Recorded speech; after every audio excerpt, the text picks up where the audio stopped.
23 मार्च 2020 को ये मालवाहक जहाज पूरी दुनिया में चर्चा में रहा। 20,000 कंटेनरों से भरा मालवाहक जहाज एवरग्रीन स्वेज नहर में फंस गया, जिससे दोनों दिशाओं में यातायात बाधित हो गया। उल्लेखनीय है कि विश्व का 12% समुद्री व्यापार इसी नहर से होता है। स्वेज नहर से गुजरना एशिया और यूरोप के बीच समुद्री यातायात के लिए सबसे आकर्षक सौदा माना जाता है और इस वजह से इनका ईंधन भी बहुत फायदेमंद होता है। और बात करें तो इस जगह से पूरी दुनिया का सामान गुजरता है।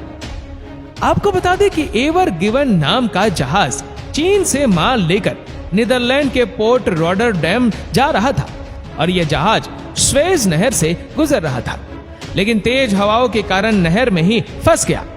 400 मीटर लंबे जहाज में 20,000 से अधिक लोडेड कंटेनर थे, जिसमें $1 बिलियन अमेरिकी डॉलर से अधिक का सामान था और एक कंटेनर का वजन लगभग 3,50,000 टन था और इसमें स्वयं का भार शामिल नहीं है। स्वेज नहर ज्यादा गहरी नहीं है, इसलिए इससे गुजरते समय जहाज खुद को बीच में ही रखते हैं जहां पानी साइड से थोड़ा गहरा हो।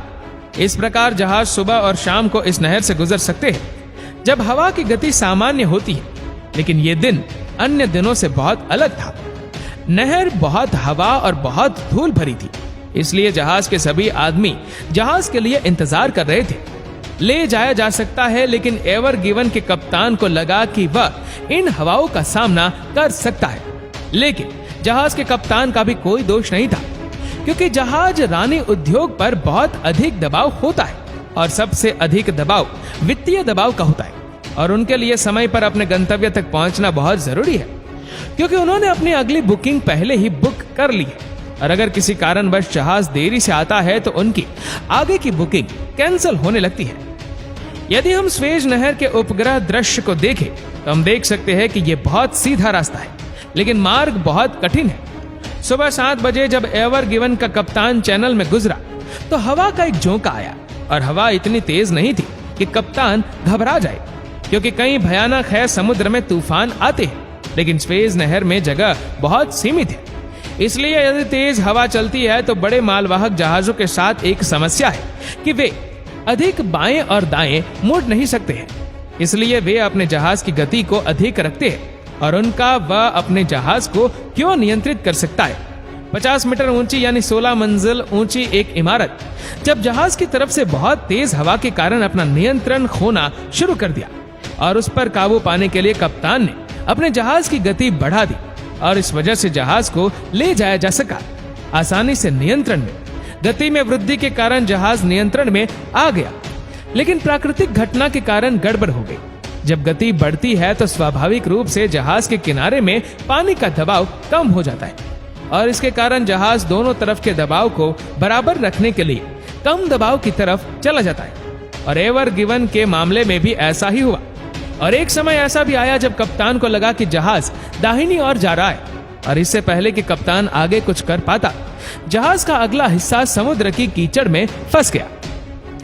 पलक झपकते ही 2 लाख टन वजन वाले इस एवर गिवन जहाज ने स्वेर नहर के 200 मीटर को अवरुद्ध कर दिया।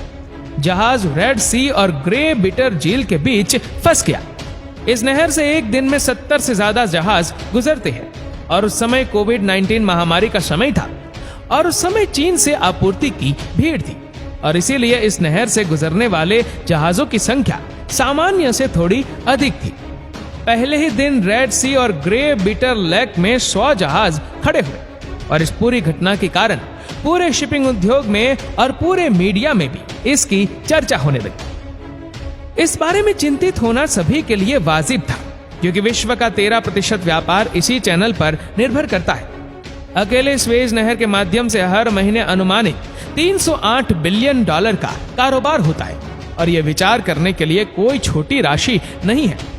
रेत की आंधी और तेज हवाओं के बीच फंसे 400 मीटर लंबे और 2 लाख टन के इस जहाज को बाहर निकालना आसान नहीं था, क्योंकि जहाज का अगला हिस्सा पूरी तरह से कीचड़ में फंस गया था। 6 दिनों की कड़ी मेहनत के बाद भी कोई सफलता नहीं मिली और इस तरह 450 शिप रेड सी में फंस गई। जब नहर प्राधिकरण और जहाज मालिकों पर अंतर्राष्ट्रीय दबाव, जब ये सारी जिम्मेदारी उन पर आ गई, तो एवर गिवन से माल हटाने की बात हो रही थी, क्योंकि उनके पास और कोई चारा नहीं था। उनका मानना था कि अगर जहाज से वजन कम किया जाए तो जहाज का वजन कम किया जा सकता है, लेकिन जहाज से माल उतारना एक बहुत ही कठिन कार्य था और इसमें 10 से 15 दिन लग सकते थे। हालांकि इसकी आवश्यकता नहीं थी, क्योंकि 28 मार्च को एक सुपर मून था और समुद्र में उच्च ज्वार के कारण पानी बढ़ गया और इस तरह जल स्तर बढ़ गया और इस सुपर की वजह से इस नहर में पानी का स्तर बढ़ गया और पानी की मदद से जहाज अपने आप ऊपर उठने लगा और इस तरह ये इतना ऊपर उठा कि इसे केवल 2 टब वाली नावों द्वारा ही निकाला गया। इस प्रकार यह दिन बहुत महत्वपूर्ण था और टग बोट और कोषाध्यक्षों ने कोहरे के हॉर्न बजाकर इसे मनाया। स्वेज नहर को 6 दिनों के लिए बंद करने से व्यापारियों को 57 अरब का नुकसान हुआ। इस तरह जाम खुलने के बाद भी फंसे जहाज को बाहर निकलने में पूरा 1 हफ्ता लग गया। तो दोस्तों, इस वीडियो को लेकर आपकी क्या राय है, नीचे कमेंट करके जरूर बताइएगा। और अगर आपको वीडियो अच्छा लगा हो तो इस वीडियो को लाइक करेगा, शेयर करेगा ज्यादा से ज्यादा लोगों तक, और ऐसे ही और भी रोचक जानकारियों के लिए सब्सक्राइब करें हमारे यूट्यूब चैनल को और फेसबुक पर फॉलो करें हमारे पेज को। धन्यवाद।